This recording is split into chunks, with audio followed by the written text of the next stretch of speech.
जो show stopper हैं अगर बात करें, या ये कह लें कि स्टीलर्स हैं, वो कौन है, तो I would say it's 100%, no it's 1000% Hamza Ali Abbasi and Mahira Khan. हम उनकी बात करते, अगर उनकी एक्टिंग कहीं हमें मूवी में नज़र आती, शायद माहिरा को इस पूरी कास्ट का हिस्सा बनाया गया था, though she has absolutely nothing to do with the entire story of this movie. लेकिन मज़े की बात यह है कि वर्ल्ड वाइड अब तक, यानी कि अपनी रिलीज से 10 दिन तक इस मूवी ने अ वॉपिंग 100 करोड़ बिजनेस किया है, and not only that but 100 crore plus.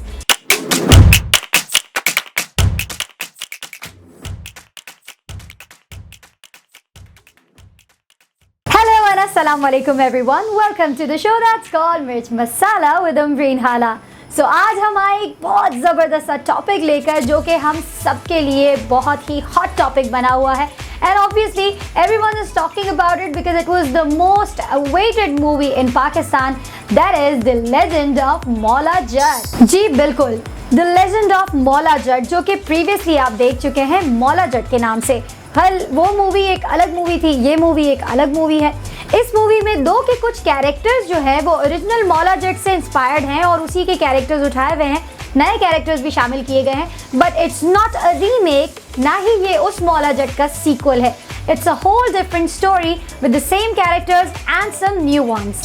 Alright, so the characters Maula Jat and Noori Nath. If we talk about the old version, तो उसके अंदर Maula Jat was played by Sultan Rahi and Noori Nath was played by Mustafa Qureshi. और इस वाली मौला जट में, यानी कि The Legend of Maula Jatt में, Fawad Khan is playing the Maula Jatt and one and only Hamza Ali Abbasi is playing नूरी नथ। और इसके अलावा भी बहुत सारे कैरेक्टर्स आपको नजर आएंगे फिल्म में, जहां आपको एक तरफ माहिरा खान नजर आती हैं, एक तरफ उमायमा मलिक, मिर्जा गौहर रशीद, फारिस शफी और बहुत सारे नए नाम इसमें आपको नए कैरेक्टर्स के साथ नजर आएंगे। चले तो अब बात करते हैं फिल्म की कहानी की। जैसे ओरिजिनल वर्जन में हमने देखा था कि कहानी के दो अहम कैरेक्टर्स हैं, नूरी नथ एंड मौला जट, जिनके दरमियान पूरी कहानी घूमती है। उसी तरह से the legend of Maula Jatt में भी ये दो कैरेक्टर्स हैं, मेन कैरेक्टर्स, जिनके गिर्द पूरी कहानी घूमती है। सो अब बात करें तो दो कबीलों को रिप्रेजेंट कर रहे हैं ये दो लोग, जो कि मौला जट है और नूरी नथ है। अब इनकी क्या आपस में कहानी है, क्या लड़ाई है, क्या जंग है, ये आपको जैसे जैसे आप स्टोरी देखेंगे, क्योंकि स्टोरी में इतने ट्विस्ट एंड टर्न्स हैं कि अगर मैं आपको एक बात बताऊंगी तो आपको दूसरी समझ नहीं आएगी। उसके लिए आपको मूवी देखना ज़रूरी है। ओके, सो अब बात कर लेते हैं इस फिल्म के जो प्लस पॉइंट्स हैं, जिसकी वजह से लोग इसके दीवाने हुए हुए हैं, और उसकी मेन वजह है इसका बेहतरीन अंदाज में किया हुआ स्क्रीन प्ले। अगर आप मूवी को देखें तो जिस तरह से इस फिल्म को फिल्माया गया है, जिस तरह से इसकी सिनेमाटोग्राफी की गई है, स्क्रीन प्ले, हर चीज़ बेमिसाल है। यहाँ तक कि इस फिल्म का स्क्रीन प्ले और सिनेमाटोग्राफी का वो लेवल है कि इसे किसी पड़ोस के मुल्क की मूवी से कंपेयर नहीं किया जा रहा, बल्कि कहा जा रहा है कि इस मूवी ने हॉलीवुड के लेवल को सेट किया है पाकिस्तान में, कि उस लेवल पे जाके एक ऐसी मूवी बनाई है जहां आप गलतियां ढूंढते हैं तो आपको ढूंढने पर भी नहीं मिलती। ओके, तो जहां एक बड़े बजट की मूवी में आपको सब कुछ मिलता है, वहीं आपको मिलती है एक ज़बरदस्ती स्टार कास्ट, जहां पर ना सिर्फ एक्टिंग स्किल्स बल्कि बात की जाए तो जो नाम है एक्टर्स के, वो भी बड़े माने रखते हैं। जहां आपको हाईलाइटेडली हमने बता दिया कि इसमें आपको फवाद खान, हमजा अली अब्बासी, उमायमा मलिक, माहिरा खान नज़र आएंगे। इसके अलावा अगर कास्ट पे नज़र डाली जाए तो they have Faris Shafi, they have Mirza Gauhar Rasheed, they have Nayyar Ejaz, they have Shafqat Cheema in the movie, Ali Azmat and many more. But to people's surprise एक बहुत ही अलग तरह के नाम दो नज़र आए, और फिर पता चला कि बेसिकली वो कहाँ थे। शायद इसे गेस्ट अपीयरेंस कह लें या बहुत छोटा सा रोल किया, लेकिन बहुत प्रोमिनेंट रोल था, और मैं कहूँगी कि बाबर अली और रेशम की परफॉर्मेंस वाकई बहुत अच्छी थी। और अगर आप वाकई जानना चाहते हैं कि इतनी अच्छी परफॉर्मेंस उन्होंने दी है और मुझे कैसे पता, तो आप भी मेरी तरह सिनेमा में जाकर इसे देखने का एक्सपीरियंस कर सकते हैं। I am telling you guys, a film like this deserves to be watched in a cinema, on a grand screen। लेकिन इसके साथ साथ अगर हम और आगे बढ़ें, मैं अपना अगर फर्स्ट हैंड रिव्यू दूं तो मुझे इसमें कुछ चीज़ें बहुत पसंद आई। The first thing was that a cappella song, जो कि तमाम सिंगर्स ने अपनी स्टोरी में रहकर एक अपनी जो एक्सपीरियंस और फीलिंग्स हैं उसको एक्सप्रेस करने के लिए गाया है। And it start from Mahira, then it goes to Fawad and then Faris and then every single actor जो इस मूवी में है, शफ़क़त चीमा है, हुमायमा है, Hamza, everyone is singing the same song. So it's a beautiful thing. मतलब वो पूरी मूवी में एक ही गाना है और वो ऐसा है। इसके अलावा अगर मैं बात करूँ apart from music, acting was very very very good. मतलब अगर आपको ऐसा लगेगा कि शायद आपके सामने खड़ा होकर कोई ये बात करे और हर एक डायलॉग में इतनी जान, इतना ज़्यादा वो जो गुर्राहट होती है, जो एक गरज होती है, वो आपको एक एक लाइन, एक एक जुमले में महसूस हो रही है। और इसकी वजह है इस मूवी में मौजूद कास्ट की acting skills. Now let's talk about the acting skills and ख़ास तौर पे इस मूवी के जो शो स्टॉपर हैं अगर बात करें, या ये कह लें कि स्टीलर्स हैं, वो कौन है? तो I would say it's 100%, no it's 1000% Hamza Ali Abbasi. और अगर बात की जाए हमज़ा के अलावा किसी की, तो इस फिल्म में बहुत प्रोमिनेंट परफॉर्मेंसेज रही हैं जिनकी, उनमें एक नाम शामिल है Humaima Malik, Mirza Gauhar Rashid.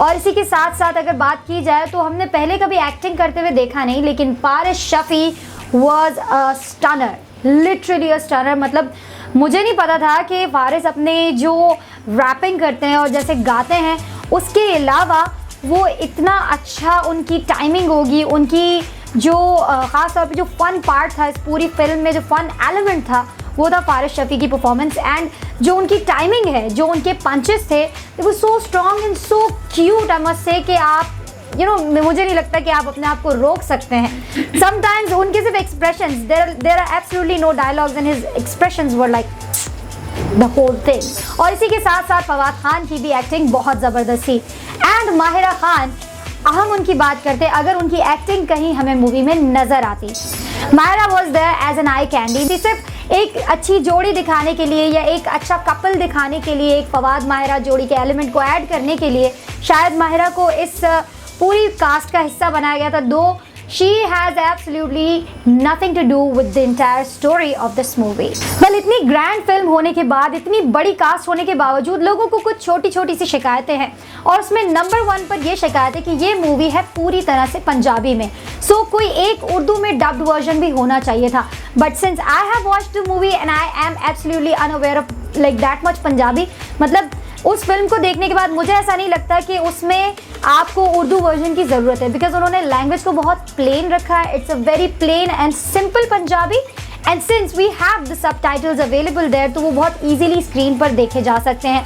And still I would से कि इस मूवी की सबसे अच्छी बात यह है कि इस फिल्म में कोई भी डायलॉग जलसानुमा नहीं है जिसको आपको पढ़ने में स्क्रीन पे बहुत ज़्यादा टाइम वेस्ट हो। सो एक very quick and short dialogues, तो आप एक ही नज़र में जो है वो पूरा सबटाइटल भी पढ़ सकते हैं। सो लोगों को जो शिकायत है वो कह सकते हैं कि शिकायत तो खैर हो सकती है, बट जो लोग भी ये कंप्लेंट कर रहे थे कि ये फिल्म पंजाबी में समझ कैसे आएगी, वो फिल्म की तारीफ करते हुए बाहर निकले। इसका मतलब क्या है? इसका मतलब उनको फिल्म समझ आ गई। ऑलराइट, सो एक और चीज़ जिसकी हमारी आवाम बहुत ज़्यादा स्क्रीन्स पर आती नहीं है, खैर रियल लाइफ में तो एक अलग बात है, लेकिन स्क्रीन्स पर इतना ब्लड शो कभी हमने नहीं देखा। सो एट वन पॉइंट मुझे ऐसा लगा कि या तो मैं प्रिंस ऑफ पर्शिया देख रही हूँ या फिर ये कह लें कि Punjabi version of Prince of Persia, because कुछ एक शॉट्स इतने ज़बरदस्त, इतने सिनेमैटिक लिए गए हैं कि मतलब यू गोना लव इट। और प्रिंस ऑफ पर्शिया जैसी लगना means it's a good comparison, कि आपको एक कॉम्प्लीमेंट के तौर पे ये बात बता रही हूँ कि लिटरली उस क्लास के, उस लेवल के सीन्स थे। And since we talk about blood show, so आपने यकीनन मूवी देखी होगी हॉलीवुड की 300, so it's similar kind of blood show. So खैर मेरा नहीं ख्याल, कुछ लोग वैसे हमारे यहाँ ख़वातीन जो है उनकी चीखें निकल जाती है इस तरह की चीज़ें देखकर। कल जब मैं भी मूवी देख रही थी तो बहुत सारी ख़वातीन जो है वो ब्लड शो वाले सीन्स देख के ऐसे मुंह को कवर कर रही थी या चिल्ला रही थी।